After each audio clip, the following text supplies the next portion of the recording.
What's down, fam? It's your boy Slim South 504. Make sure y'all subscribe to Hooded Jude. You heard me? Let's go.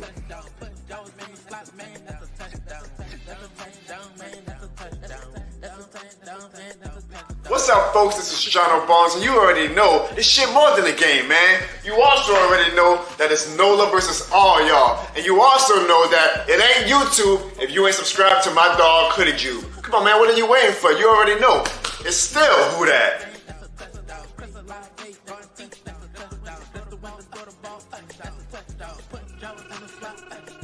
What up, family? This your boy DariusSmith, repping that Who Dat Nation all the way here in Florida. If it's you too, you gotta subscribe to my boy Hoodie Jude.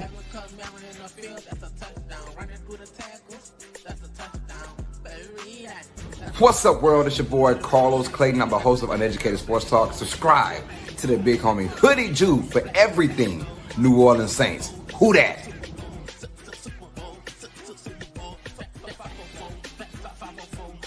Hey, this your boy, Dog 17, the host of the Keeping It Real Who Dat Sports Podcast. Just want to remind y'all, go ahead and subscribe to my homie Hoodie Juice channel. And like always, love.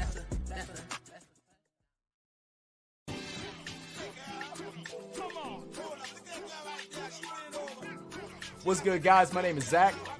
And I'm Nonfiction, and we are Real Fan Sports.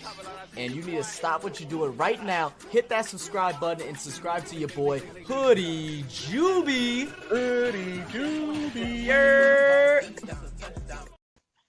What's good, everybody? It's your boy Hoodie, and we are back with another live podcast. And on today's episode, if you already seen the thumbnail, we're going to be talking about the defensive side and seeing if the Saints can pick up any of these free agency people and see if we can add anybody to that defense to bulk up the defense. Because trust me, the defense that we have ain't perfect. It's good, but I don't think it's perfect. So we definitely need some help on the defensive side as well to add to Stanley's defense. So that's what we're about to talk about. So make sure y'all grab a drink, grab a snack, and let's get ready to talk some Saints football, baby.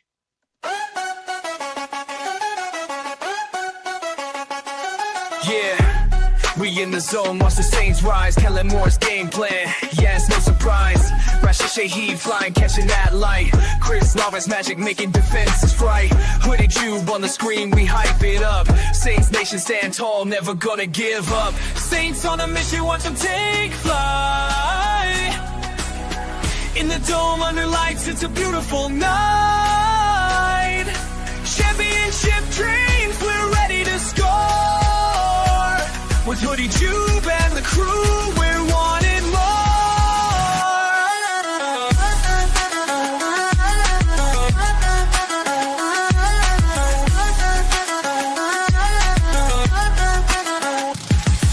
Demario Davis bringing a tackle heat. Cam Jordan rushing, can't escape defeat. Tyrann Mathieu lurking, he's a defensive ghost. New era in New Orleans, yeah, we want it the most. Touchdowns on the board, the crowd goes wild. Feel the energy surge like a hyped up child. Saints on a mission, watch them take flight. In the dome under lights, it's a beautiful night. Championship dreams, we're ready to score. With Hoodie Jude and the crew, we're wanting more.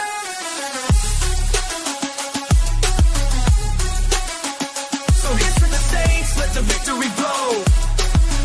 Red coast, we pop with the San Diego. What's good, Who Dat Nation? It's your boy Hoodie Juby, man, and we are back, man. We are back with another live podcast, and y'all already know the saying, y'all. There ain't no dang YouTube without your boy Hoodie Jube, y'all. I hope everybody's having an amazing Tuesday night. Your boy Hoodie's having an amazing Tuesday already, and I'm ready to talk some Saints football with everybody. We've been going for a few days. So let's give a special shout out to everybody that's in the chat already, whether you're watching from Facebook, YouTube, or Twitter. So let's give a special shout out. I see my guy Jerry the O freaking G, who that to you. We got my guy Cod the Great, aka the Nola Chop Podcast. Who that to you, brother? Who else we got up in this thing? We got Daniel as well. Who that to you? Shout out to you. We got Brooke in the building. Said we all ready. Yes, we are ready. Who that to you as well. So shout out to everybody that's in the building. And before we start talking any football, man, we got our special co-host of the night. You already know who he is because he's been on the show multiple times. He said, damn it, if I got a chance to get on the show, I'm gonna come because I enjoy my damn self, Hoodie. So guess what? You already know it. Like I said, you might know him from the Twitter side, aka X, by his name, the Soul Man. Or you might know him just because he's a goddamn reporter out there in general. Yeah, you know who it is. Logan!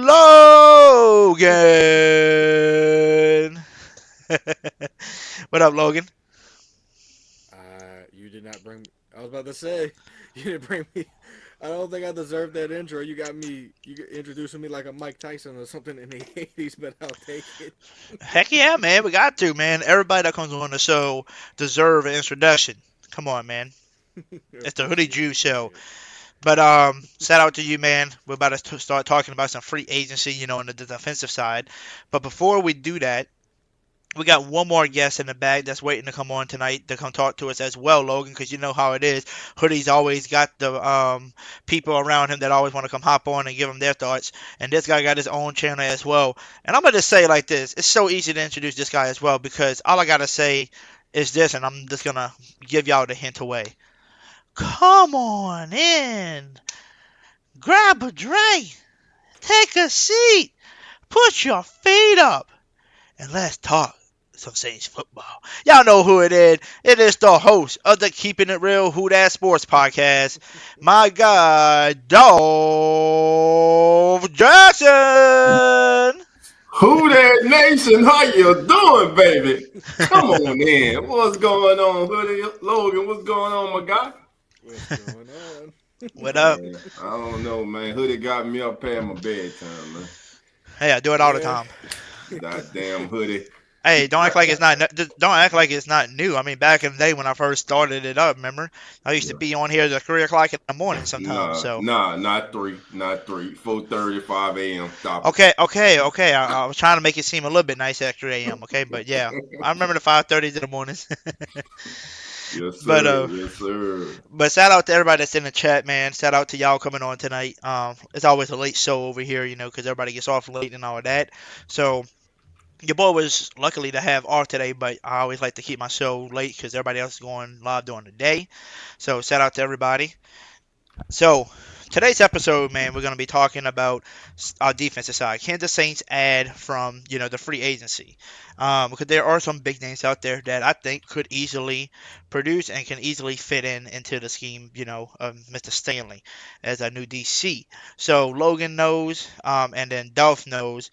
There are some big names out there, but the Saints ain't going to have too much cap left to sign people, so we might have to get one of these guys, you know, on a veteran kind of deal, you know, a cheaper deal if they willing to buy into the system. So I'm going to name a few people for y'all, but first, the first person that we're going to talk about that I think could be a really good impact player coming off the edge for the Saints, and his name is no other than Matthew Judon. Age 32, got a total of 410 combined tackles, 72 sacks in his careers, and 134 of those tackles were assists. So, I mean, what y'all thinking? I'm going to go with Logan first, man. What do you think about Matthew Judon? You know, him being out there still, would you be looking to add him if you could get him for the right price? Well, as you said, you got to get him for the right price, and we don't know what that's going to be. And he's a little bit on the older side for, you know, a pass rusher.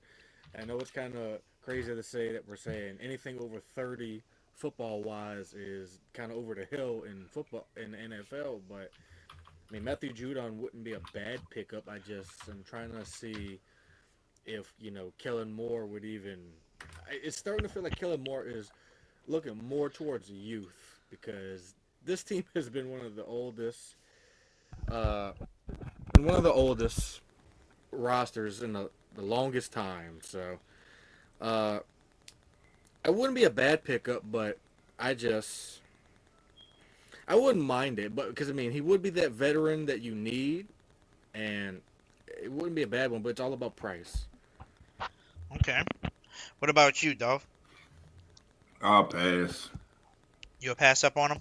Yeah, after watching him last season, I I don't know. I mean, like Logan said, he's 32 years old. Last year, 41 tackles, combined tackles, 7 tackles for a loss. He did hit the court, 9 hits on the quarterback, 5.5 sacks. I mean, we got that right now. So I mean, what does he add? You look at the resigning of Chase Young. We still have Carl Granderson. Um, and this is a make it or break year for 1 second round pick who, if it doesn't work this year, he is a bust. And I'm talking about Isaiah Foskey. Um, Absolutely. yeah, if he doesn't do anything near you, a 2nd round pick, and right now your claim to fame is special teams. That's not gonna cut it. So and then you got some younger young linebackers that I think you can use with us going to the 3-4 to put on the edge and rush. So right now I will pass on Matthew Judon, and let's see what we got in house. I think the Falcons traded for him last year in hopes of him bolstering their pass rush, and we see that didn't work, and that's why you saw them with the aggressive move this year, getting 2 young edge rushers in this year's draft. So, I mean, 5.5 sacks. We got that with Chase Young. I'm fine. Right. I mean, Okay. I'm with Dolphin. I actually would kind of pass on Judon too. I mean, I liked him in his younger days. I mean, he was tip top of the list for once for me not too long ago, but it's just it might have been just an off year last year for Judon, but right now I would pass. And honestly, I think Staley kind of signed another one of his guys from his Chargers days in Chris Rumpf. So Yeah. I kind of think, maybe Judon doesn't fit what Staley wants. Okay. Next guy. He's a pass rusher again. Same age as Judon. But I would say I think he is a little bit more impact for the last, couple years.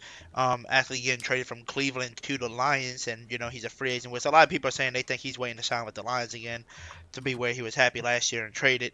But we'll see. And that's no other than DariusSmith out there, age 32 as well, combined with 333 tackles, 69 sacks, only 3 less sacks than Judon, and 113 assist tackles. And, he looked like he was making an impact on the Browns and on the Lions as well. So I'm going to start with you, Logan, again. What do you think?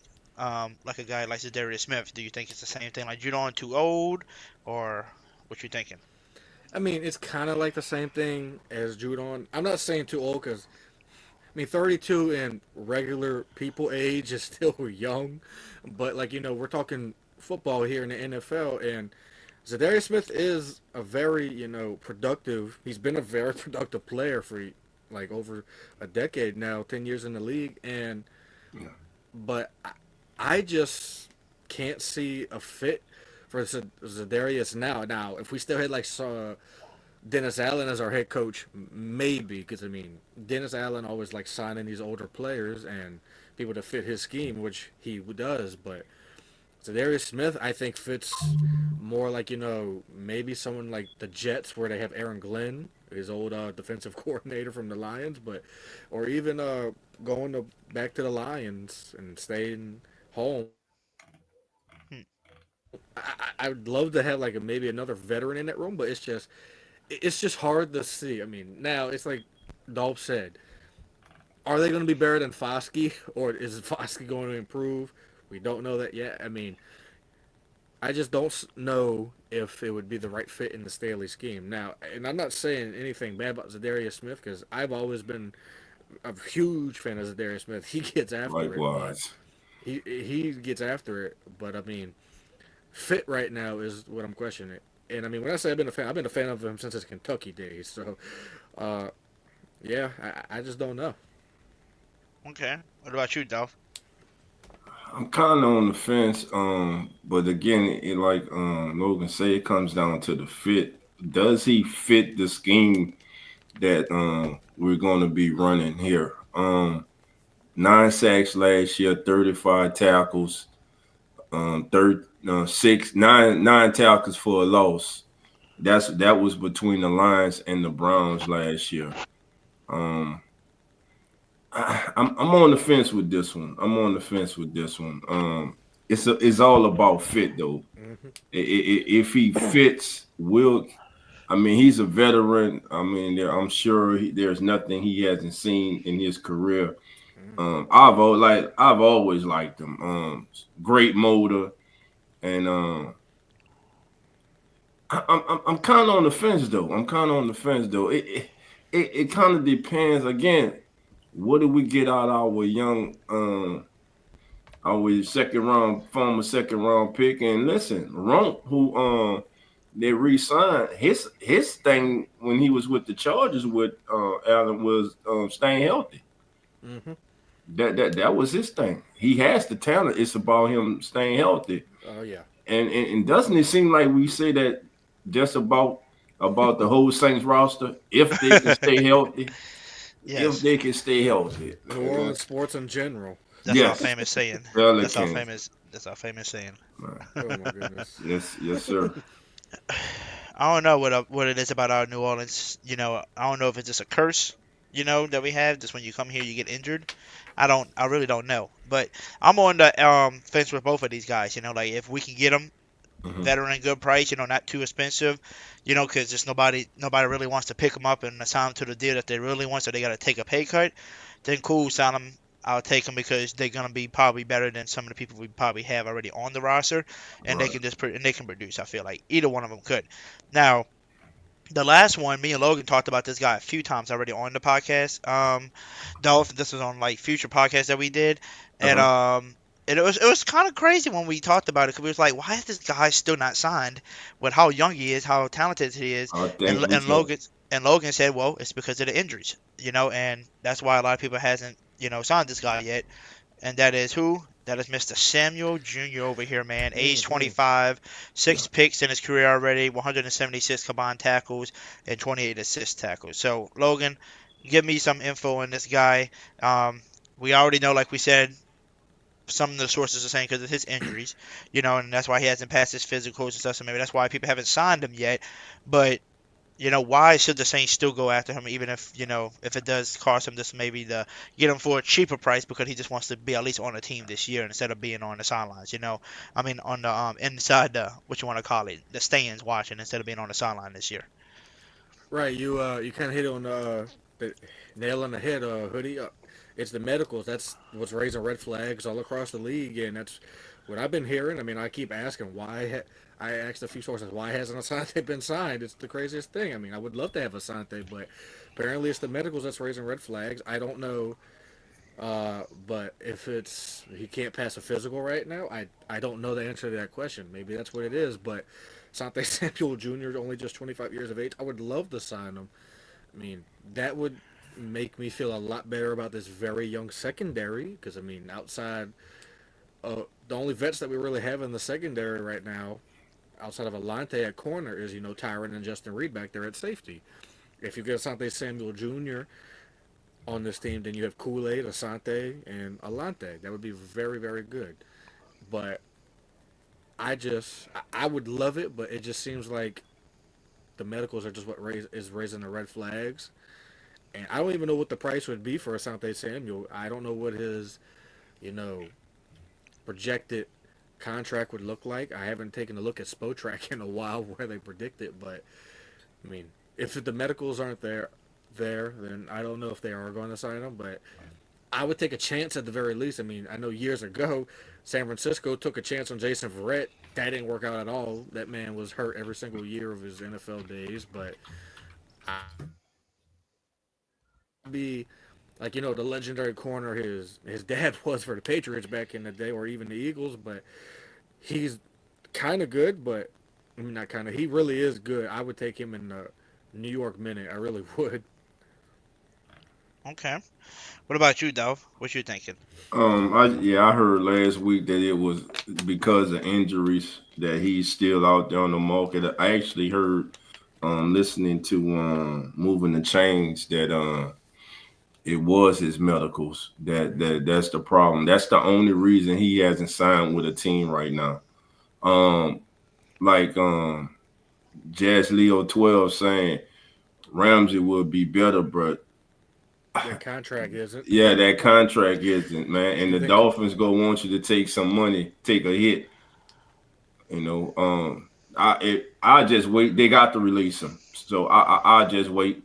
Let them eat the majority of that contract. You sign him from the vet minimum, and not like that. That's the best way to go. But I wouldn't get into a bidding war for him, and I damn sure wouldn't take on that hefty contract he has right now. And word is that one of the things was they wanted to like restructure his contract, but restructure it in a way where it actually would have been a pay cut, and that's some of the differences between him and Coach McDaniel. So he didn't ask for a trade. They just decided that it'd be best if they go their separate ways. Basically, he didn't want to take a pay cut. So, and I can't blame him. Basically the same thing as Carr. If you think Carr's Yeah. contract is bad, Jalen Ramsey's is just as bad. So. Just as bad. Well, let me ask y'all this. So out of those three players, two of them are getting older. One of them's, dealing with the injury bud, right now. So if the injury, he gets cleared and he can, pass a physical, then, probably going to be a bunch of teams out there, and it probably will be a bidding war eventually because of the, the young talent he has. So there should be other names out there, on the free agency if somebody wants to pull that up, Is there anybody out there that you do want to see the Saints sign, because out of those three, those are just some big names that I know that are still out there. But there could be some other names out there that I might have missed, that y'all might be looking at and be like, you know what, let's add them to that defense. So I'm going to ask you first, Logan, is there anybody out there that you could be looking at that you would like to add maybe that wasn't on my list? Well, I mean, this guy's always been kind of underrated, even coming out of college, because he's coming from Jackson State, and that's James Houston IV.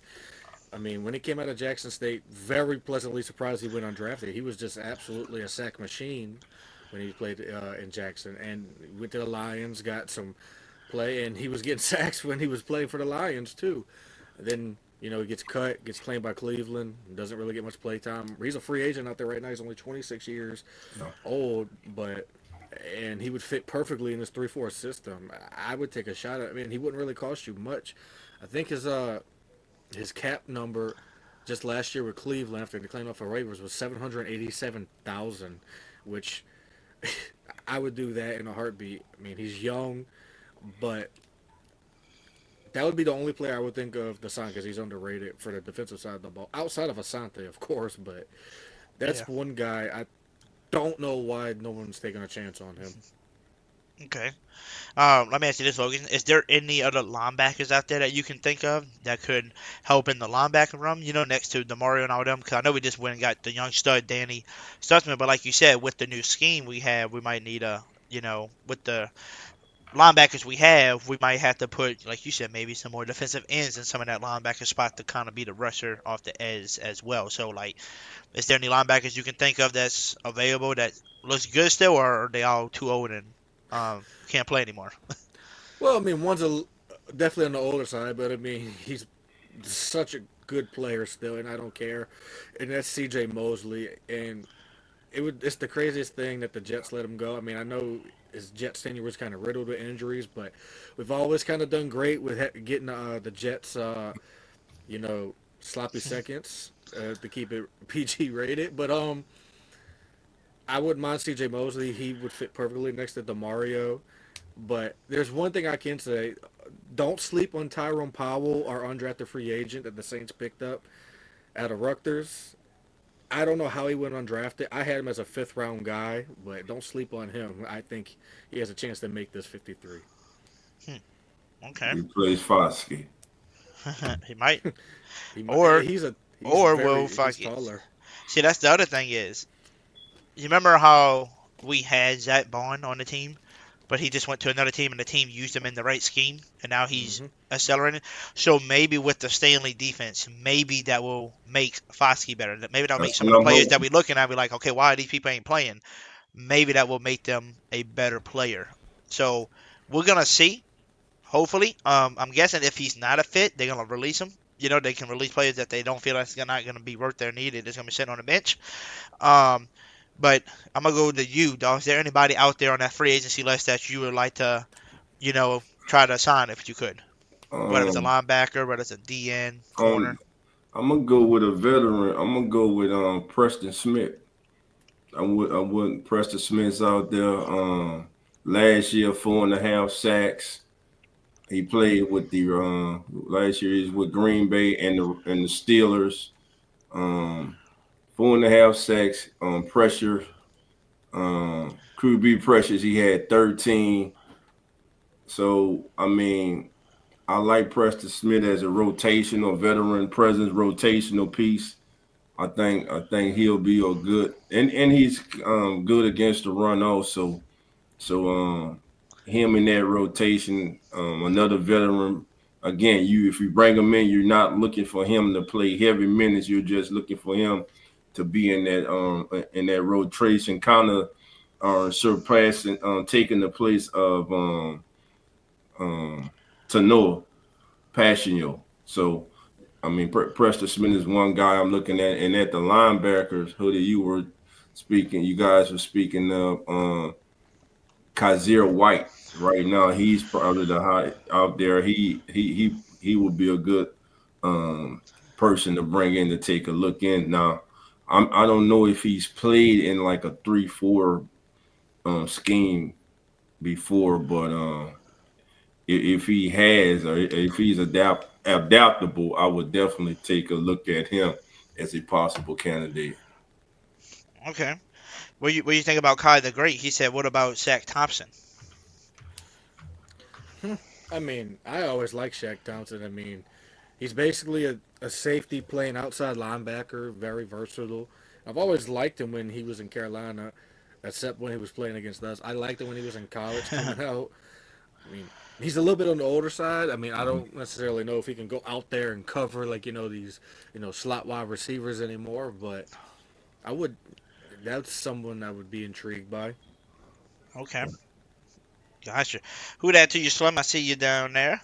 Who that to you? Slam. My boy Slim in the chat. But I'm just trying to think of, since the Saints were, I guess you can say, from round 3 and back, they were mainly, high on defensive players, if you notice. They went offensive tackle, quarterback, and then they just went defense, defense, running back, defense, and then offense again. So it seemed like they went defensive heavy because we need some younger players, some newer players out there. So do we even see the Saints even make a signing in free agency this year on defense with one of these veteran guys, or do they just trust their team that they have that they drafted and maybe use some in the free agency money for somebody like on the offensive side? Because like we all said, we didn't see no big body receiver yet. And one player Logan said last week was Butler from the UFL. So that's the real question. Do we see the Saints make a move this offseason on defense, or do they use that move and that money for the offensive side where we're going to need a lot more help as well? Well, I mean, it could be a number of things. So, part of me is thinking that the Saints are staying put right now because, after rookie mini camps, you got camps. They're probably you probably won't see them make a huge signing until maybe the preseason, because a lot of people, you got to go from 90 to 53 in a matter of a week. So you might see them maybe get to 51-man roster, so they have some flexibility to go sign somebody. So you might not see them really sign anybody on either side of the ball that is a big name, or even go after anybody until maybe August. Because I'm starting to think Kellen Moore wants to see what he has first before he makes any significant moves. And I'm also of the belief they're also waiting on this car fiasco to end, which I'm hearing is supposed to be soon. How soon, I don't know, but that's what I'm thinking. I'm thinking Kellen Moore is just waiting to see what he has first before making any moves. I mean, I can respect that. See what you got first before you actually start making all these different moves, because you probably don't want to waste your I guess you can say your money that you had because you barely, you got a little bit because of the cap hell we was in, so you Oh, got a little bit to play with. But if you play your card rights this year, get what just you need to just kind of make it by this year, and see what you got. Then next year, that's when we're gonna have some free cap, up if they play their cards right and they don't do all the restructure things again, to where you don't have money again. So we'll see what Kellen Moore and the Saints decide to do. But on the defensive side, I really do think that we could use, a guy like DariusSmith, a guy like, Samuel if he does become healthy. Um, and other than that, like safety wise, the only other name I can think of right now as well that's out there, veteran guy, Justin Simmons, maybe. But I think Justin Reed and Tyrann Matthews is going to be a good safety deal. And with adding Jonas Sinker in there as well, it's going to be a nice little mix, with those three as well. So I don't think we really need to waste money on a guy like Justin Simmons. That's only if you needed him because you're Yeah, going we into the got season with Jordan injuries. too. got Yeah, Jordan got Howden. So you Jordan got him Howard. as well. You still got Howden as well. So I think we set at safety for right now. So I think with the draft and with the signing of Justin Reed will definitely help us out. Because not only do you have two really good safeties, really two good veterans, and Tyrann Matthews and Justin Reed who should click, together easily. Um, you also got some younger guys back there that can learn from them as well, and get better as the season goes on. And if any of them wants to get hurt, they can just, take over that spot. 'Cause I think, like you said, Logan, Sanker, man, great pickup. A Yes. tackler, a bona fide tackler who wants to make tackles. And I'm not gonna lie to you, when Tyrann Matthew came in and signed with us, for the first time, I was like, oh my God, we signed an LSU player. It's crazy. Oh my gosh, Tyrann Matthew, man, is coming to the city. He didn't even tackle as well when he first came in. I thought he was gonna be the tackling machine guy, but his tackling ain't there like it used to be. And I'm just happy, like you said, to get two bona fide tacklers and a guy like Sanker and then linebacker, Danny Sussman. Those are like two good players that's gonna probably a lot of fans are gonna fall in love with just because they are making the tackles and they're not here for just the big hit play. They're here to tackle your butt and do the right thing in football because I don't know what it is. Maybe y'all can back me up on this. Doesn't it seem like the NFL nowadays, people come into the league just to make these big hit plays and tries to make the damn, what you want to call it, the all-time hit list or something like that, where they tell you the top 10 plays. Oh, look at the way he knocked that boy down, and then after that, you don't see it again, because they just begin to miss tackles and stuff like that. So it's just that's what this seems like the league coming into. Let me make the top 10 and I'll get a paycheck. No, if you just do your damn job, you'll get paid. Tackle, and that's why a lot of teams scored on us the last few years. We was losing a lot of games because we just could not tackle. And to bring in some tackling machines like that, it's gonna help us out. But we're gonna need some more tackling machines as well. Can't just be one or two players helping you out. It's gotta be the whole team tackling. So we'll see how everybody fits into the Stanley. So that's something I want to ask Logan since we are going to be on the, defensive side talking. With the defense that Stanley brings to this table, do you see most of the players we have now fitting in well in this scheme? Like Alante Taylor, Kool-Aid McKinstry, Justin Reed and Tyrann Matthew. Do you see these certain players fitting in well with us or no? I think it's going to fit very well because I mean a lot of those guys that you mentioned have played in multiple different defenses. I mean, if you go back to Tyrann's college days, I'm almost positive that LSU ran a multiple defensive set 4-3-3-4. Tyrann's played in it all, and when he was in Arizona, probably predominantly 4-3.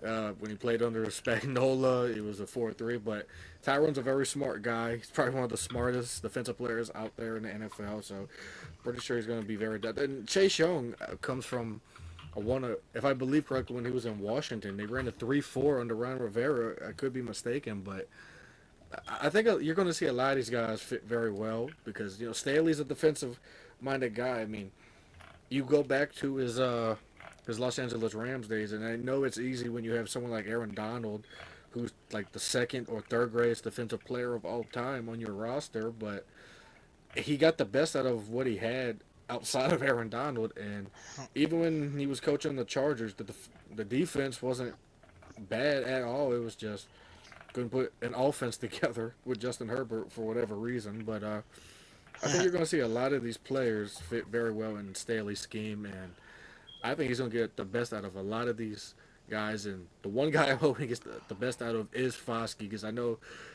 that's one player that not only me but Dolph is probably thinking we need to see what this kid can do. Oh Yeah. yeah, I definitely. mean, I was high on that kid coming out, man. I just been thoroughly disappointed. I mean, again, I don't know if it was the system. I don't know if he was in the doghouse with the former Yeah, head coach.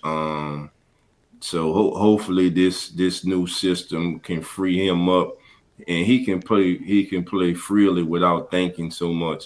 And I think that's a problem with a lot of young players that come into the league is the wealth of information that they get. College football is kind of watered down right now. You barely have. Let's think about the quarterbacks. How often do we normally see a quarterback under center now in college football? So rarely. you really have to go back to the basics to teaching quarterbacks how to take a snap from under center. And Hoodie, if I may, when you guys were talking, you asked about a big body receiver. Yeah. We have one on the team. He played 7 games last year, showed promise, and I'm talking about Bud Means. Oh yes. 6'2", 215 pounds, and not only Bud, also Kevin Austin Jr. So those are two big physical receivers, and I'm really interested to see what kind of sophomore season Bud Means had. I mean, he only played in 7 games, got one start. And of course, we know he caught that touchdown from Spencer. He looked good when he was out there. The game didn't look too fast for him and didn't look too big. Just like I said about Spencer, he looked like he belongs. So Bud Means is definitely one young player that I would definitely be keeping an eye on this season. And also, speaking about Carr, about 3 hours ago, James Slater, Yep. NFL Network, broke that Carr has been to the city reportedly twice to meet with the team doctor at the facility. He says he believes that he injured his shoulder in Week 14 against the Giants. And he says, we are just figuring this stuff out. He didn't start meaningfully throwing until this spring. And as he ramped up for off-season work, that's when he noticed it. So prior to that, I'm told he only threw a bit and walked through with a fake football to Alvin Kamara. He didn't get a chance to come back and really push it because the Saints got eliminated and were out of contention. And they said, player, you lost 7 games in a row. What contention would it? Man, this is funny. Um, Again, it's just everything I'm here. I keep asking. I mean, I keep asking all these sources that I have, and literally all of them are telling me they would be so surprised if Carr takes a single snap for the Saints this year. They said if he takes a snap for the Saints, then it would be a shock. It would be even a shock to me. If I don't think he's taking another snap for the Saints. I don't think you're going to see him in training camp, minicamp. He's not reporting voluntary workouts. And if you look at any of the photos, it looks like vibes are through the roof right now that because Carr ain't there and because Dennis Allen ain't there. So I don't think you're going to see him right. suit up for this team at all this year. And they say he's trying to avoid surgery. So Well, when you try to avoid surgery, guess what that means? That means you're gonna be not playing because you're gonna be trying to heal the whole time. So that's already telling you right there he don't want to play for us, which is fine. Move on. But I know this whole podcast so far has been about 40 minutes and talking about the offensive side, because that's the whole topic of this thing. But let's talk and switch a little bit to the offensive side now. It seems like a lot of Saints fans are falling in love with Tyler Sucks a little bit now after seeing what he's talking about. Is he's already in works, and to be honest with you, this is just me, okay? This is coming from your boy Hoodie. I'm just a little shocked that Tyler Sucks is already out here working his butt off already, working out with Bud Means, Olave, like working out with these starting receivers. But the one thing I'm not seeing being posted is where's our boy Spencer Rattler that we talking about that could outbeat him Where is he out there? I don't see him tagging himself with his He receivers and all working. that. So Mm-hmm. you're working alone. I mean, you got to be No. working with your people. You know, what's your team? What's your Hey, receivers? You know, get you He's know. working. hey, Hoodie, he working. You He's think? You working. think he just No, I don't think behind the he scenes? working. Oh He no, Behind the working. scenes? He Behind the he's scenes? working. working. I mean, if you see the photos, he's there at I mean, every time they show a picture on the Saints social media pages or clips or whatever, Spencer's in all of them, in almost all of them. They make sure it feels like they're making sure that they're showing Spencer Rattler. So he's there at the facility getting working with people. Trust me, he is. Yeah. It's going to be a really good QB battle. I know that. I know. I see the pictures from the Saints. I'm talking about just him on his own Instagram, like you saw Tyler Sucks when he came in. You know, he tagged him, Olave, and other people, and they out there working on Tulane. You know, just working out together. I ain't seen a lot of that. You just seen Spencer Rattler working at practice. You know, but outside of practice, are you gonna go work out with these people as well? You know, and get yourself So let me familiar with ask you this, everybody. Hoodie, because Tyler is posting that. Does that mean Spencer's not working as hard as him, or does that mean Spencer is not working after practice with the receivers and backs and the tight ends? Or I mean, it could be either one, or it could be a third one. Maybe he's just not that big on social media. Maybe he just feels like I can do There my you work go. without having to show people. I Uh, can just go out there and show them who's gonna win the quarterback I one. can say this. Lil Wayne said it best, and I always tell people, and I love this quote: "Real G's move in silence like lasagna, man. Real G's move in silence." And if that's what Spencer Rattler's doing, I'm okay with it because I don't even care for social media. I don't post everything on social media, so I'm cool with Spencer not posting his workouts or anything. I mean, not everything has Yeah, to be out there. So, but I do like seeing Tyler Shook out there and about yeah. because it's showing us the fans that he's like, okay, he really is trying to earn the city's love and trust, something that Carr yeah. never did. So And where did he go sucks. eat? Where did he go eat on his first Dragos, night? Dragos, Instead of where? Oh, Chipotle. Chipotle. So I mean, he's doing all the right things. I mean, I think for me personally, the one reason why I didn't care for the Shuck pick is because we all wanted Shadur Sanders. Let's be honest. I wanted him. Yeah. I know Dolph wanted him. A whole bunch. We did not like that pick because Shadur was right there and you took Shuck over him. But now we're like over it already. We kind of got over it. Let me just say this: I did want Shadur, but ever since the Senior Bowl, I've been the week of the Senior Bowl watching Tyler Shook.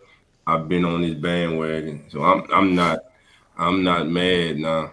No, I'm I not. know. I mean, the I'm kid can okay with it. spend it, but Tyler. I mean, Logan. Let me ask you this: I'm listening. when Cause the other day, like I was breaking down his film and like the Notre Dame and Miami game, to me that was, and I didn't get a chance to do Clemson. So those were his three big games. Especially in that Clemson game, he was only 50% passing in that game. Now against he threw 4 touchdowns in that Miami game as he was doing it with Cam Ward. He Hmm. threw some beautiful passes in that. Like I said, there's not a throw the young man can't make. But there seems to be, to me, something in his head sometimes on the field where he just has a brain freeze, or he just plays, I'm gonna say, he doesn't, to me, he at times he throws plays that seem to me that he tries to avoid injury. Like the play everybody saw, that play against Stanford, again, I'm gonna say it, that just looks scary as hell. He didn't look or nothing. He just tossed the damn ball wherever it went. That was some scary ass shit. I mean, I it agree. was that It was scary. was. Hoodie, he rolled out to the right. He And never just tossed looked it up. downfield. He could have threw the ball out of bounds. He just under. I don't know if the He guy finger was. rolled it. Yeah, he finger rolled it straight to the defender. And they dropped it. They dropped it, and Yeah. and in that Notre Dame and Miami game, what he has a tendency to do too, he kind of sees pressure that's not there. Sometimes he throws off his back foot off his back foot for no reason. He's always falling back, passing the ball. So I mean, it's things like that the quarterback coach Tozin is going to have to work with him. They're going to have to work with him on. He's going to have to learn how to stand in that pocket strong all the time. Because that's one thing that the guy that he's going to be battling, that's one thing Spencer Rattler did last year. Spencer stood in that pocket strong, and he's not 6'5", 220-something pounds. No. But he stood in there. He took a hell of a lick, and he threw some dimes last year. Now the thing is, if we can get him the couple games where he just looked good in the first half or second half and put all that together, we got something. I'm just really I think it's going to be a breath of fresh air, not only for the team but for Who That Nation, to have two young quarterbacks battling it out to see who's going to be the starting quarterback. And I don't believe I'm about to say this, just so he's not left out. Who knows? Maybe Jake Hayner gets his name thrown back in if he's even on the team. I'm just saying. But I'm so looking forward to those two young men making it. And there's a stat that I was recently brought aware of, is that with all the first round draft selections, only between 40 and 45% of those players actually make it. And when I say make it to a second contract. Only 40 to 45%. So that means 55% or more first players selected in the first round do not make it.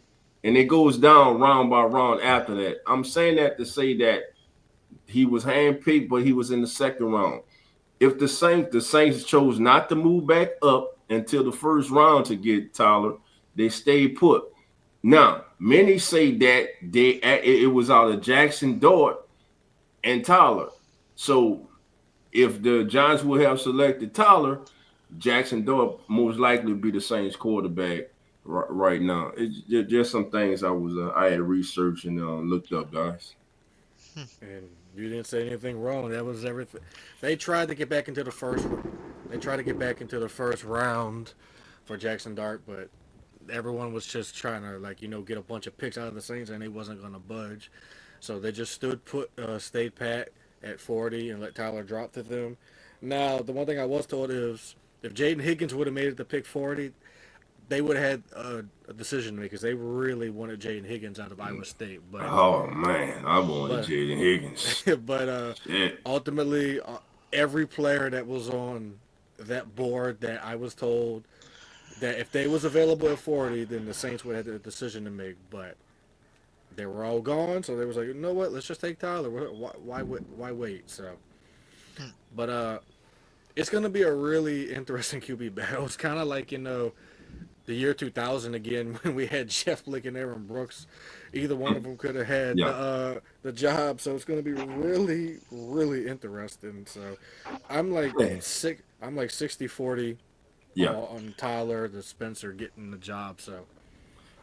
Hey, I saw that interview too with Chris Carter, man. Chris Carter come across as a hater, man. I'm just gonna say it. A lot of those old heads do. Yeah, he come across as a hater. Oh, he did everything wrong. He did it. Man, shut up, man. I'm so tired. Really, I'm so tired of talking about Shedeur Sanders. I'm so tired of hearing about it right now. I'm serious. Too much negativity. I wish the kid nothing but the best. The kid, the number one selling jersey in out of all rookies, and he went in the 5th round. And when you think about this, the kid's been set up for failure. He's a 5th round draft pick. He's number 4 on the QB chart. Listen, they re-signed Joe Flacco, Super Bowl winner, Super Bowl MVP. That's your starter. Like it or not, they traded for Kenny Pickett. They just traded for him. So he's going to be on the team. And then they take Dylan Gabriel, who I like. They take him in the 3rd round. And then you come back and you take Shedeur. Why? Again, I still don't understand the logic. You take him in the 5th. Why you take him in the 3rd? What's the difference? Don't I know. mean, I don't know, mean, man. That's to be honest crazy. with you, though, I was watching like some of his videos, like from the overtime season, and Mm-hmm. all kind of different videos on YouTube of him, like him waiting and him, just holding himself together. It's all right. God's got the right timing for me. Right. Some people are saying he's arrogant. Um, all that. I don't think he's really arrogant. I think he's just, he's confident in himself. The other thing I like about him too was a lot of people hated on him. Oh, he's dressing like his dad with the jackets and the big chains and all that. Guess what? I got Deion Sanders' favorite saying hanging up at my office. The kind of make my mind think, the kind of way he thought it was. And it's one of the best sayings. And this is why his son's, following his footsteps to dress like his dad does, This is this famous saying. He said, if you look good, you Play feel good. good. Feel good. If you feel good, what you gonna do? You You're gonna play Play good. good. And what Yeah. happens when you play good? They pay you good. Yeah, they pay Yeah. you good, man. So that's what I was saying, man. I gotta look good when I go to work, as a salesman. Because you guess what happens when I look good? Oh, I feel good. And when I feel good, I can sell you anything. And what happens when I can sell shit? I get paid good. Like, come on, dude. It's just a saying. So, like, if he wants to dress up like that, as I was training, he feels good about himself. He knows I'm gonna play good too. And if I play good, I'm gonna get paid good. Just like his dad saying, like, there's nothing wrong with him. And people's gonna say, well, his dad lead him in the wrong direction, this and that. I don't even know if they even watched his dad the last couple of years being a coach. This dude's like talking about God and faith and taking these young men, making sure they have good grades, making sure they're doing this, making sure they all in as a family and want to play together. If you don't want to play together, get off my field, kind of thing. And you're gonna say this dude's being led by his dad because you're looking at the old Deion Sanders when he was back in the day, single, nothing, this Mr. Prime Time, you know who cares, dude? His dad's a Hall of Famer. He's gonna be a Hall of Famer, or is a Hall of Famer. He So who is a gives a Hall of shit? Famer. You know what I'm saying? So screw what y'all think. He wants to follow in his dad's footsteps to be a Hall of Famer. So at the end of the day, man, I want my quarterback to have confidence. I want them to have some swagger in them. And I want him to be able to play good. So if that's, what Sanders had, which I think he does, he had it all, he could have been a really good quarterback, but you passed up on him. Now, like you said, that is kind of stupid that you signed Joe Flacco, you trade for Kenny Pickett, you draft Gabriel, but then you go get Sanders. But there was something else I seen tricky. I don't know if y'all seen that too. They went and got two running backs in the draft, really good running backs in the draft. Yeah. And then they went and got like two receivers or something too. I think it was like they were getting two of each things, and it was crazy. It was like they really desperate right now, trying to figure out who's the franchise running back, who's the franchise quarterback, who's the franchise Right. receiver. It was like they were going desperate for everything. So I don't Can know. we talk about this statement on the screen right quick? Yeah, Let- I'd love. Yeah. We talked about this last. Shout out to TJ, man. I was on with TJ last night, and we talked about this. Why are y'all so? Listen, I watched the brief appearances that Arch played last year. He looked okay. All right, he looked okay. He got one thing that his uncles don't have. He got that from his dad. He got wheels. He can run. All right, now. He got that from his grandfather. Yeah, he got that from his grandpa too. So the thing is this: this upcoming season, this is where it's all gonna be. And he ain't coming out after this season. I don't know why everybody think he ain't coming out after this season. First of all, he don't need the money. Let me say that again. He don't need the money. So he will be staying in college. Plus, he has an opportunity with Texas because Texas has a talented roster, man. Man, what he's building in Texas, man. Shulk is building in Texas. The SEC, man, is just Oklahoma and Texas when the SEC is crazy to me. And the SEC just became dominant. But again, they didn't win the national championship because everybody up north, Midwest saying Big Ten, baby. And like, hey, you got to respect them. But Arch Manning, man, let's let the kid play, man. Let's not go off of the same way a lot of people want to destroy Shador because of his dad. Why aren't y'all doing that to Arch Manning? Huh? I'm gonna wait because let me see. Arch Manning has not led the nation in completion percentage yet. He has not led 2 programs that were losing when he got there, turned them into winning must-see TV. Matter of fact, before he got there, when was the last time college game day was at a HBCU? I'll wait. The college game day. When Shadul Sanders was there. And then his daddy, but he was the QB. Remember when his daddy got there, the QB coming with me. When his daddy got to Colorado had won 1 game. Nobody cared a damn thing about Colorado, but if you want to smoke weed, you can go to Colorado and go ski. That was about it. It wasn't about Buffalo football.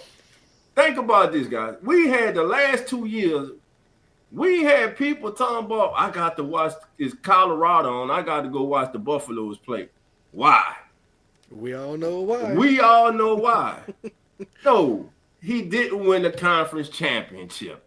No, they didn't go to the college football playoffs, but he was successful on the field. The young man's a winner, and he's tough. He was tough as hell. But I was just saying that because there's this contrast. There's this contrast we got here between Arch and between Shador. I said it. And if Arch barely talks, but this year he gonna have to talk a lot. I want to see if Arch wears his head backwards or to the side, if the same thing said. Oh, I know somebody out there saying, well, we ain't gonna have to worry about that because he wasn't raised like that. Well, guess what? At the scouting combine, another quarterback had his head to the side, to the back. Nothing was said about him. So it's a narrative that's running here, man. But I believe Arch is talented. He has a very talented supporting cast around him. I'm just saying, guys, he's not Peyton. He is not his uncle who got 2 of them things too. He's not Eli. Let's let the kid get out here, earn his own stripes, and let's stop anointing him right now as the god of college football. And right now, I looking at next year's quarterback crop that's coming out. I don't think they're much better than the crop that came out this year. I know a lot of people like Carson Beck. Carson Beck never impressed me when he was with Georgia. He never did. So now I believe he's transferred to USC if I'm not mistaken. So I'm eager to see what Arch does this year. Again, but let's just wait and see. Let's let the young man get out there, get a full season under his belt. He's going to be playing the SEC. Let's see when he goes against those heavyweights and when people have film on you.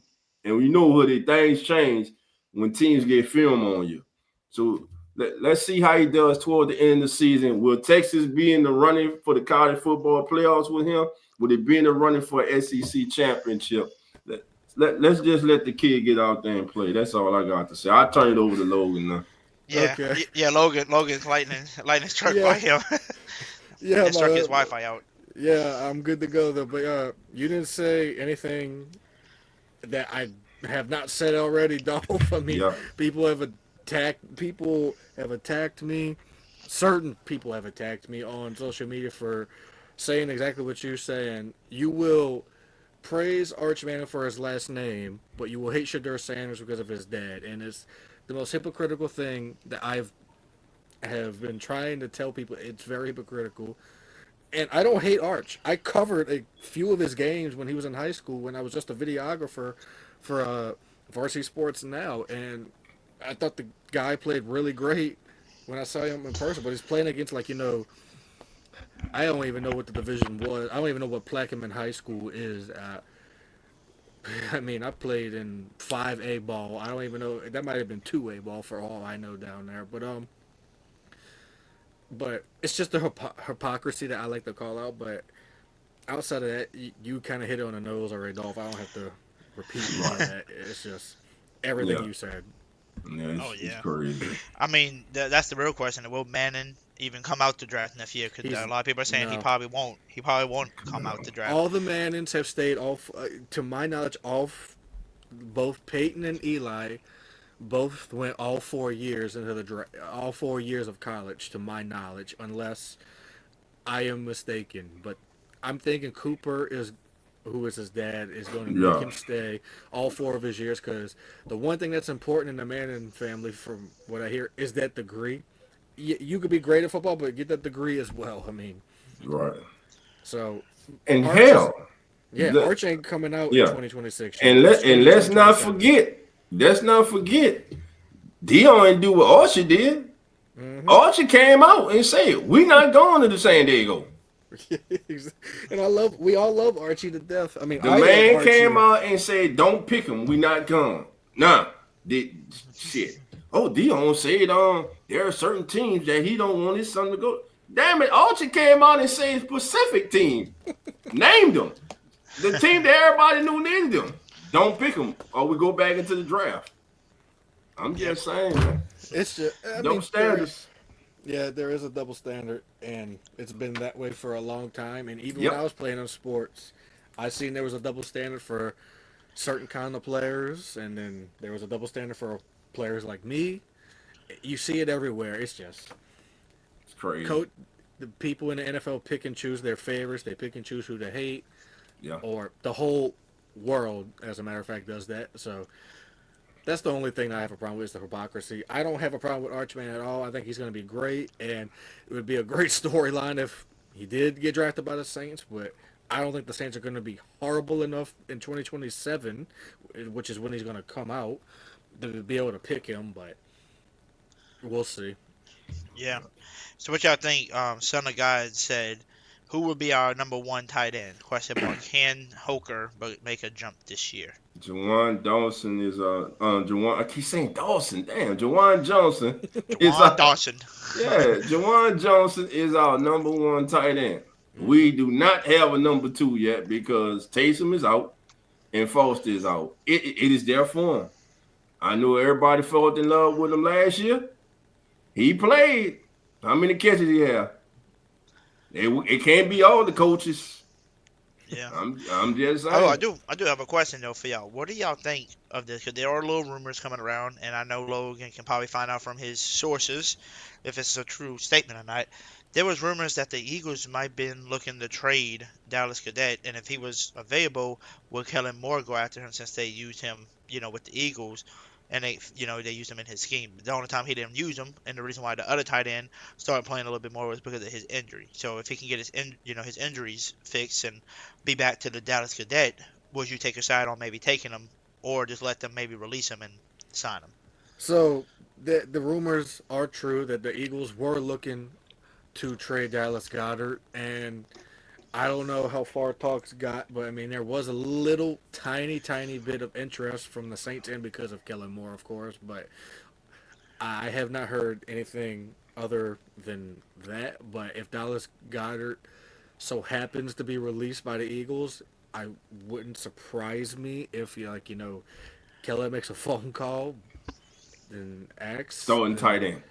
That would probably be your starting tight end right there over Jawan Johnson. But, I mean, the tight end room right now, if it was up to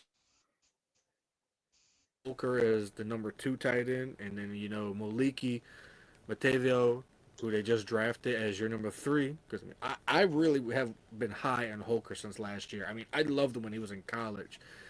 I really did. I mean, Dennis Allen, when he was the head coach, even said, we view Holker as our 8th round pick. So I think I wouldn't mind having Dallas Goedert, but I'm not trading anything for him. I'm going to wait till the Eagles cut him. Yeah. But right now, if it was up to me, I honestly think Taysom should just not play this year. That's my personal opinion. I mean, that was a horrific injury. Yeah.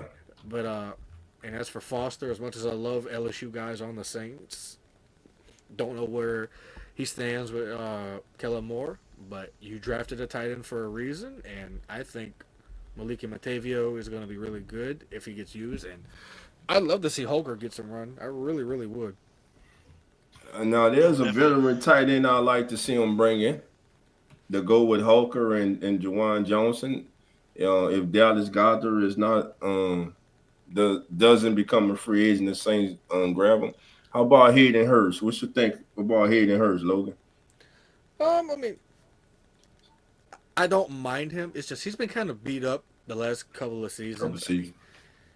But I'm looking at these unrestricted free agents on Spotrac as I'm talking to you guys, and the one name that, I mean, he's 30, but he's been someone that has intrigued me for the longest time. Uza.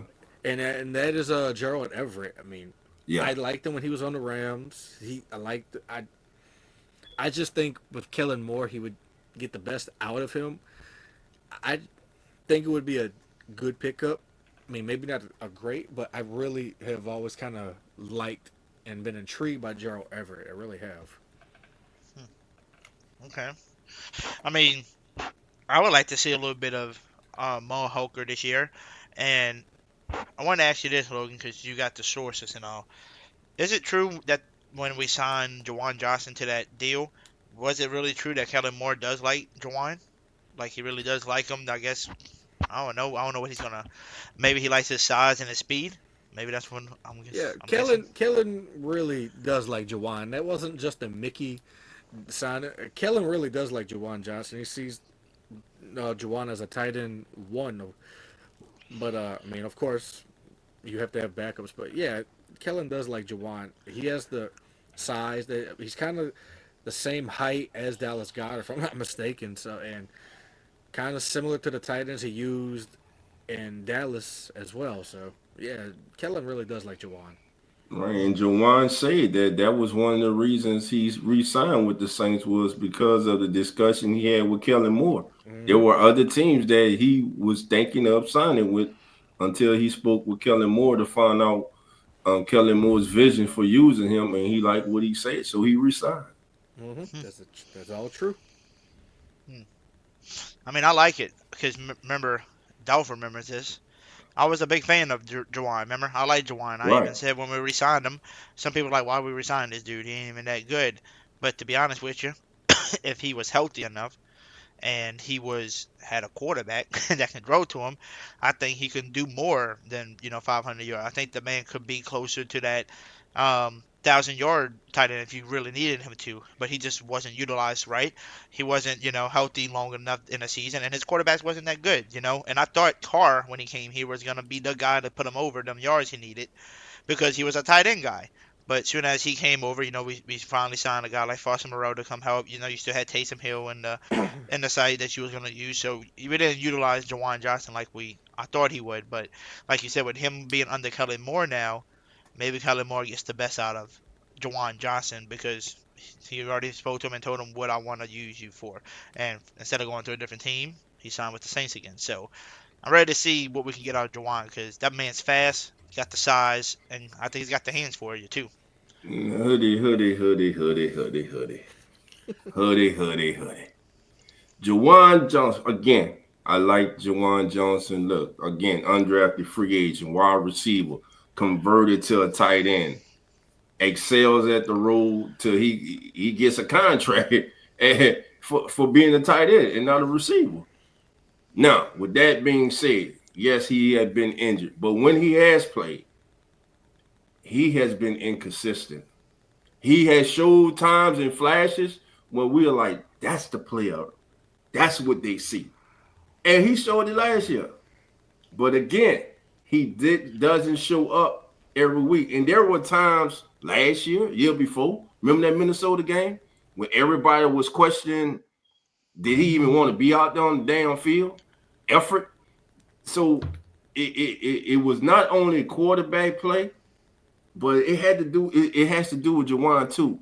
Now he is tight end one. No, you've been tight end one, but really this season there's no Taysom, no Foster. You're the man. Kellen Moore, the new head coach, has sat down and told you face to face, this is what I'm going to do. This is how I'm going to use you. You are going to be a pivotal focal point of this offense. You're a big cog in what we want to do here with this new offense. Now it's up to Juwan Johnson to take that next step and put his name in the upper echelon of tight ends in this league now, because he's got all the fit. He's a matchup nightmare. Think about it. Former receiver, now tight end. He can run all the routes in the route tree. too big for a corner, a slot corner, too fast for most linebackers, just as big. So, but the thing comes down to him being consistent, man, his hands. And I keep going back to this. We had the Commanders beat Grun. Great comeback. Would have been one of the greatest comebacks in the history of New Orleans Saints. Would have got Spencer Rattler his only victory of the season. Mm-hmm. And who dropped the damn ball? Who dropped the ball? You got to be in the upper echelon, to be considered one of the best in the league. You make that damn catch, man. Hey, and just think of this. I know we all over it now, but remember the year before that when we was all pissed off at Foster Moreau on that comeback game of the year. It was against the Jags, I think, when we was getting our butt whooped that night and we made a comeback. So I'm saying we do have people that are. You feel like that's the big man play. They come to you wide open and you drop it. A guy like Foster Moreau, and then you got Juwan Johnson who did it last year. But just to let you know, all of those would have been some great comebacks in Saints history. But I'm not gonna lie to you. I don't think nobody's gonna beat the Drew Brees comeback and get the Redskins that year in the Dome. Nope. When Alvin Kamara tied it up with the 2-point conversion to the outside play, I don't think that would ever be one of the hard. Because I thought we lost that game. I'm like, yeah, it's game over. But Drew Brees came back down the field, tied it up, and we actually won the game. That's probably gonna be one of the best comebacks. But Tim Dunn asks, have y'all heard about the team interested in training for Penning? Would you? Question mark. Because supposedly there's maybe some rumors about some teams interested in Penning. I haven't heard a single thing. I haven't heard that. But why? I haven't heard a single thing about Trevor Penning or teams interested in trading for him. I mean, I wouldn't do it. Can they do it? I mean, who be your swing tackle? Please, Lord, don't say Landon Young. I wouldn't trade Trevor Penning, and I mean, I've had my quarrels with them, but I mean, Logan, what you gonna give for him? A 6th-round pick? It wouldn't. I don't even know. That's the craziest thing. I mean, he might be like a Pro Bowler this year. For all we know. If somebody trading a third for him, adios. Pretty much. But to me, I think maybe maybe a change of scenery would be good for him. Cause this organization really has screwed the kid. Personally, they screwed the kid. They done messed the kid up. So a change of scenery might be what he needs. Then my thing is, who's going to be that swing tackle? Do you want to see Landon Young on the blind side of one of these quarterbacks? I don't think it's going to be them, though. I think what a lot of people are talking about is Fuaga and Banks as your main tackles, and then at guard you just got to figure out who you're going to put. No, the swing tackle. I'm just talking about the swing tackle. Oh, the swing tackle. Yeah. Well, the swing tackle is who we got left from the backfield, because tackle-wise, that's the only name I can think of. Will Clapp, Clapp, what? Guard and center, right? He's going to be the guard and center. He plays everything. Yeah. Yeah, he does everything, but I think he's your mainly yours. The reason why I think we went out and got Will Clapp was because like I said on one of the episodes before then, when we lost McCoy at the week 2, and they realized how bad that O-line was. Will Clapp would at least hold it down for you if McCoy had to go down. I think that's why we went and got him. Plus, I think another reason why you brought Will Clapp in here as well, he plays guard too, so maybe he can be your starting guard until we figure out a replacement for him as well. So, I mean, we'll definitely see, but I think all we got is Landon Young. Do we even have it? Hold on. Let me see if I can pull up the Saints roster right now to see if there's anybody. Anybody has it pulled up? Next time I do, I need to pull it up. I mean, I know we drafted Ezram last year, but I mean, I don't even think he made the 53. Nope, he practice squad. Let's see. Saints depth chart. Alright. Give me a second, y'all. I'm pulling it up right now. Alright, so it is showing that for left tackle, you got Fuaga and second team Landon Young. Right tackle, Trevor Penning and Landon Young. So they got Landon Young as your backup for both tackles. Your guard is Well, hold on. This one might need to be updated. Hold on, man. I know at left guard it's Dylan Radunz right now, Oh and yeah. Yeah. Damn, eh, Saints. The Saints don't even have their shit updated. Hold on. Yeah, that's why I'm looking at it too. They haven't even updated it, bro. and Yeah. yeah, they haven't even given the rookies their numbers Yeah. yet. That should be Maybe coming out ESPN soon. will have But it up. Hold on, let me look on ESPN. so Dylan Radunz at left guard and Saldivari, to my knowledge, is still under contract. So you have him. I mean, now you have Kelvin Banks. We have a plethora All right, here of we go. Here we go, options. y'all. Here we go. Offensive tackles, right? Uh-huh. Offensive tackles that's on this team right now that they consider offensive tackles. Landon Young, they said Trevor Penning, they got Fuaga, they got the Izorim, that's how you say his name? Ezirim. Yeah, Ezra. Ezra. Kevin Banks, Josh Ball, and Oh yeah. then Oh yeah. Easton Kilty is another person they have, and then for some reason I don't know why they got this guy naming these two guys, but Dylan that we got from the Titans and Nick Sadavari. For some reason they got them both listed as an offensive tackle on the Saints instead of guard. Because Radunz can play both, Okay. but mostly they're probably looking to use him as left guard. Okay, I'm still looking at some other stuff. But yeah, I'm not gonna lie to y'all. That defensive tackle spot, damn, we got a lot of people. You went and got Chris and Boyd last year. Mm-hmm. You got Brian Breesy. You went and got Bronson this year. You went and got Goldchalk this year in the trade. You went and traded for John Ridgway last year, who looks pretty solid. You got Saunders still on the team. You got Big Boy Shepard on the team still. And then Amari Thomas. That's a lot of D tackles. And then linebacker wise, there's a shitload of linebackers on here too. You got Pete Warner, Danny Stutzman, Isaiah Staubert. You got Sewell. You got Powell that you was talking about that you said don't sleep on. You got Mm-hmm. OG, Anthony OG. You got DeMarco Jackson, Jalen Ford, and DeMario. And Chris Rum. But I think he's an edge, huh? He's more of an edge.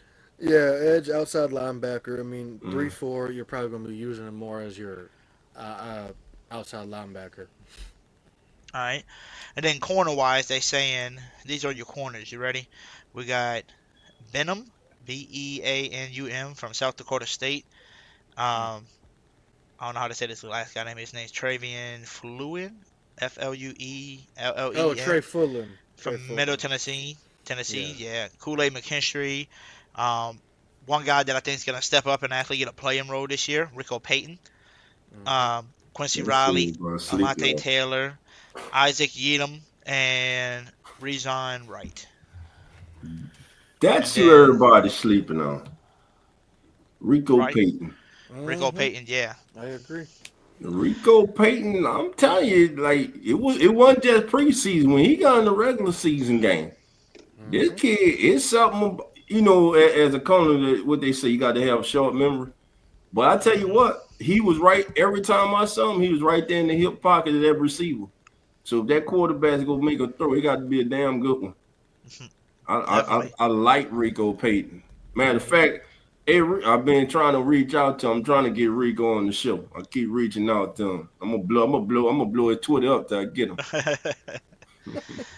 Hey, try to get Tyler Sucks on before we can hear him. Oh man, that would be big. Yeah, I hit Tyler up too. I'll hit him up again. And then safety reasons, we got Sinker, Justin Reed, Tyron Matthews, Jordan Howden, JT Gray, Elliot Davison from UTSA. Mm-hmm. We got Bradford, Millard Bradford from TCU, and we got Mm-hmm. Ugo Amadi still on the roster. Quincy Riley would be our starting cornerbacks before the end of week 4. Maybe at the I'm, beginning of the season. I'm I, telling I'm you, thinking. I'm thinking he's going to be the day starter. I would one. say Kool-Aid. Yeah. I'm thinking you're going to see 2 starters. It's going to be Kool-Aid and Quincy. Mhm. And remember that star role, Alante in that slot. I'm just saying.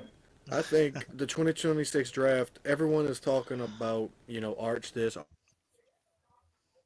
Let's mention the one position, that star role. LSU has a pretty good one, and I'm pretty high on him.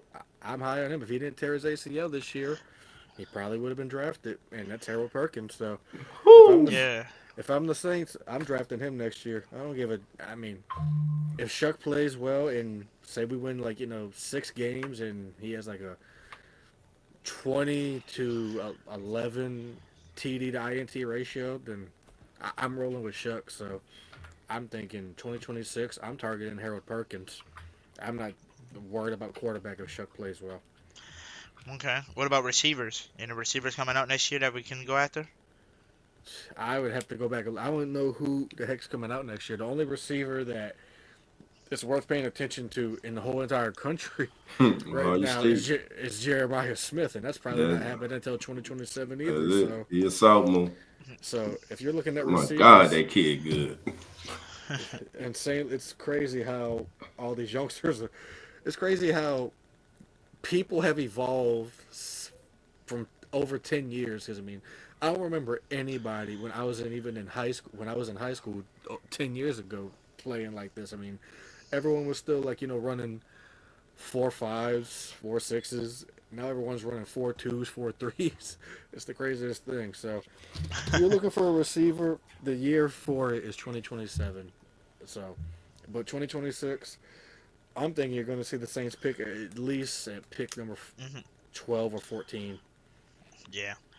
Well, shout out to everybody that was watching tonight. Whether you was watching from Twitter, YouTube, or Facebook, shout out to y'all. So make sure y'all hit the like button, whether you on Facebook, whether you on Twitter, or whether you on YouTube. Hit that damn like button. Hit the follow button or subscribe button, depending on what platform you're on as well. And also make sure you go hit the follow button and subscribe button as well on the Keeping It Real Who That Sports podcast, and also the Coming In Network as well. It's got 2 channels over there they're working on, so make sure you go subscribe over there. Also, if you need a new damn vehicle, or you just hate your car currently, you need something else, come see your boy Hoodie at Eddie Terrell's Northport Nissan.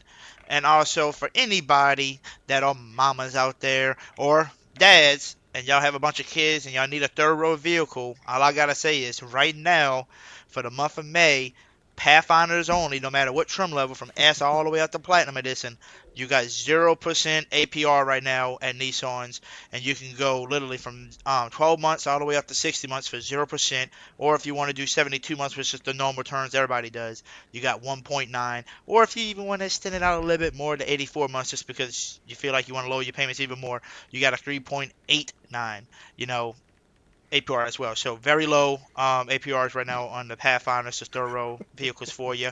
So make sure y'all come out and see your boy Hoodie. And also, like I always tell everybody, make sure you show some love to everybody that comes on, especially Mr. Logan. So if you don't know his Twitter, tell him you're at, if you don't mind. I'm at the Soulman57. It's right there on the screen for you. It's Soul spelled SOUL, like the music and the genre, not like a shoe. I gotcha. Anything you want to say, though, before we head out of here? Yeah, I got a question to ask you. How Yes, the sir. hell I got a 2019 Nissan Armada? How the hell I upgrade my radio? How you upgrade your radio? Go to With YouTube. factory. No, factory. I don't want it to go to Cold Toys and do it. I want it Nissan. I want everything Nissan, bro. Oh, so let me tell you how you upgrade it is you drive your butt down to Covington, Louisiana. You go to Eddie Terrell's Northport Nissan and you trade that sucker in and you upgrade to a brand new Armada. Well, you ain't got a colleague up here you can call. call one of your boys up here, man. I need it, bro. Hey, you want to buy it from it? Just come buy a new Armada. I'll even deliver it straight to Texas for you. Hey, you gonna pay mine off? Y'all gonna pay mine off? I got enough. How much you owe on it? I just got it. Oh, you just got it? Yeah. Okay. We might pay it off for you to get you a brand new one. See, I don't like that, Mike. There you go with that car I salesman might stuff. There you go with that car salesman stuff. I might. That Mike stuff right there, boy. I tell you. Let me ask you this. Why the hell y'all keep people when they buying a car in the goddamn dealership all day? Why? Because it's a long progress to do. Okay, you gotta do so many different things just to get it there. Then you gotta realize First of all, if you don't call us in advance, you put in a lead that tells what you're interested in, what you're looking for, what you're trying to Mm-hmm. trade in, and all of that. Well, when you get there, you'll be like, hey, man, I'm looking to replace my vehicle. And Mm-hmm. sometimes people don't even say that right away. Like, hey, I'm just here to look at this vehicle, da da da. So you take care of them, you show them the vehicle, you let them do a test drive. Oh, I love it. Can we go sit down and talk about some numbers on it? So then you go sit down with them, you go talk numbers about it. They like it. You got to get all the info on the computer. Then they tell you, "Oh shit, I forgot to tell you, I'm actually replacing this vehicle." So then we got to put that info in the system, ask you some questions, let our manager appraise it. Once they finally appraise it, then they give you new numbers with the trade-in value and what your car is going to be, now what you're going to be paying. And then once you sign on that, and then you got to give us all the information for us to let you get approved and see if we can get you approved for it. And And then that's now we got 10 to, hours. and now And you that's got. 10 plus hours. If I'm saying it lasts forever unless it's dead in there, and if it's dead in there, you'll be out of there in 2 hours, you know. But you gotta come prepared. If you don't come prepared, you're just coming from Say, scratch. It's gonna take a little while. can I ask y'all something? Hmm. At any time tonight, did myself or you guys say that Bud Means will be starting? No, you just said that You said that you was high on him, and I said I was Hey, high on him. hey, Hoodie, man, shout out to my boy, How Boy Nola. Nola. Say, Dolph, say, Dolph. Say, Bud Means not starting, bro. He not starting. No, I didn't say he was starting, though, bro. I didn't say he was starting. I just say I want to see him this season. I think he got a lot of promise, man. And He's gonna get some reps. I'll say that. he's that big Yeah. body receiver. And listen, he not lacking confidence and Mm-mm. talent. Remember last year, many people thought he was a steal for the Saints. So we'll see. Definitely. Well, with that being said, everybody, again, hit the subscribe button, hit the like button, and Right. also before we head out of here, I want to start doing this every time we leave out of these podcasts. I just want to say some positive stuff to everybody. I want to let you know we all love y'all. God loves you as well. If you're ever going through a dark time, man, ask for help. Don't go through this shit alone. Trust me. People try to fight their demons alone, and I always tell people this: if you feel like you're in your head and you're having a bad time, and you feel like you're saying, "Oh, I don't know if I can do this. Nobody loves me. Why am I even here?" If you're saying that stuff and you're hearing that in your head, that's the devil trying to take you. He's trying to fuck with your brain. So knock him out. Knock those negative shit out. Trust me, everybody loves you. Everybody wants you here. Trust me, you might not see it every day because you might be surrounded by the wrong people. You got to find the right people to surround yourself that cares about you and that really loves you. And I'm telling you, if you come over here on this Hoodie Jew podcast, you're going to be loved. You're going to be welcome no matter what. Um, Unless you're a Falcons fan, then screw you. You can get out here. No, just messing. You can be a Falcons fan as well, and I'll take care of you. But at the end of the day, man, make sure you don't be doing this shit alone because fighting shit solo is not right. People take their own lives because they just feel like they're not loved. They solo, and it's really bad. That people will literally fight alone. And like I try to tell people, man, I've been going to church the last few months, and I just love it, and I don't feel alone. You got people around there that are all nice to you. So if you're ever feeling alone, just go to church and see it. I'm telling y'all, I know some people might not believe in the Lord, some people don't believe in all that stuff, but if you don't believe in it, I'm telling you, just go try to experience it with church. I'm telling you, you're gonna go feel from not being loved to love. Because every damn time I go to that church, every time I just walk through that building, there's a guy, a woman, whatever, holding the door open. Hey, welcome. How you doing? Welcome to church. Hey, I love your clothes. I love your chain. Always positive vibes. And then when you're passing up everybody's just saying, hey, how you doing? And it's just like an environment. It feel like you meeting family. So that's why I always tell people, man, if you're going through that dark time, just take a little bit of time and go to church. I'm telling you, it's gonna heal you. I've been healed a lot lately, and trust me, I had times where I felt hurt and felt like I was down. But at the end of the day, I knew one powerful thing that I can always tell everybody. It's gonna be my favorite message to always tell everybody. You're feeling down. You're feeling like life is about to end. No, because at the end of the day, you can go home, you can go to work, have a bad day, go home, be like, shit, why did I have to have this type of day? Why was my day bad? It don't make no damn sense. Well, guess what? At least you got to wake up today. At least you got to wake up and live another day while somebody else didn't get to wake up today. That's the blessing. That's the one biggest thing I can tell you. If you waking up the next day, there's a purpose for you out here, and there's a reason why you are out here still living. So make sure you wake up. If you are waking up, go make the best of it and do what you can. You're going to go through those days where you might have a bad day, but just know you don't have it worse than anybody. And the only thing I can say worse than anybody as well, number one, you're waking up. Number two, you probably can see while somebody else is blind. You can walk while somebody is disabled can't walk. You know, you're actually able to drive a car while somebody's having to walk. You're able to actually eat, have food on the table while people are struggling trying to find to get food on the table. So at the end of the day, your life ain't as bad as what you think it is. So I always tell people, just be blessed for what you have and just be blessed for the number one thing, and that's waking up and living another day. So I always wanted to end my podcast on a positive note with everybody. Just in case you're going through some dark times, at least you can know that we're here for you. And if you need anything, comments in the comments and let me know what's going on. I'm willing to help y'all as well, because like I said, it's been a positive impact going to church, and I'm gonna carry that over to my podcast. So if you're a person that don't believe in and don't like it, well, I guess you're gonna follow because you might not like it, but that's what I'm gonna be carrying on my podcast. So shout out to y'all. Thanks again, Dolph. Thanks again, Logan, for coming on in. And we always tell everybody, who what? Who that? Who that? Who that, baby? We out of here, and we'll see y'all on the next live. Run it up, Finero. Say what they lie. Say what they lie. Say what they lie. Say what they lie. We screaming black and gold. We screaming black and gold. We screaming black and gold. We going to the bowl. We screaming black and gold. We screaming black and gold. We screaming black and gold. Saints going to the Super Bowl, talking black and gold. Young Nolan Hooded Jew on the beat, me let you know. Chris Alive, AMT down the field.